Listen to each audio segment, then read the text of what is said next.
انیس صاحب، مشاہدے میں آیا ہے کہ کچھ اسٹیٹ لائف پالیسی ہولڈرز جن کی پالیسیز میچور ہو جاتی ہیں، ان کو جب آپ ایک دفعہ میچورٹی کا چیک دے دیتے ہیں تو کچھ رقم جو ہے وہ بعد میں دوبارہ دیتے ہیں، تو اس کی کیا وجہ ہوتی ہے اور یہ رقم جو ہے کیوں دی جاتی ہے؟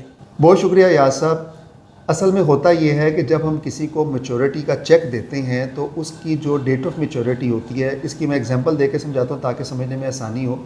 ایک صاحب نے پالیسی لی سال 2004 میں، ان کی پالیسی میچور ہوتی ہے سال 2024 میں. ٹھیک ہے. ٹوٹل 20 سال کی پالیسی تھی. تو جو آخری سال کی ادائیگی جو انہوں نے کی تھی، 20ویں انسٹالمنٹ جو دی تھی وہ سال 2023 میں دی تھی. ٹھیک ہے. اب ان کو جو آخری بونس اسٹیٹ لائف نے دینا ہے وہ سال 2023 کا بھی دینا ہے. صحیح. لیکن سال 2024 میں فروری میں ان کی پالیسی میچور ہو گئی. ٹھیک ہے. ابھی اسٹیٹ لائف کا 2023 کا بونس اناؤنس ہونا باقی تھا. ٹھیک ہے. کیونکہ آپ جانتے ہیں کہ اس سال 2023 کا جو بونس ہے وہ مئی 2024 میں اناؤنس ہوا ہے. اچھا.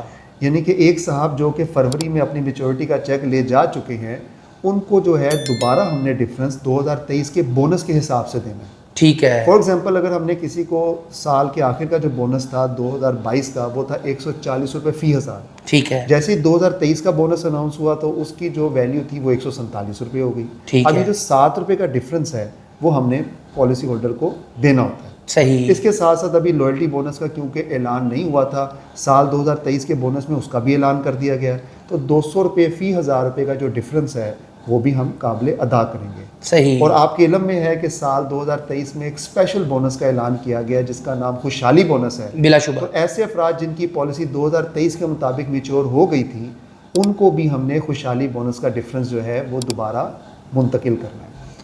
انیس صاحب، اس بات کو تفصیل سے بیان کرنے کے لیے آپ کا بہت شکریہ. آپ کے مستقبل کی محافظ، state life insurance corporation of Pakistan.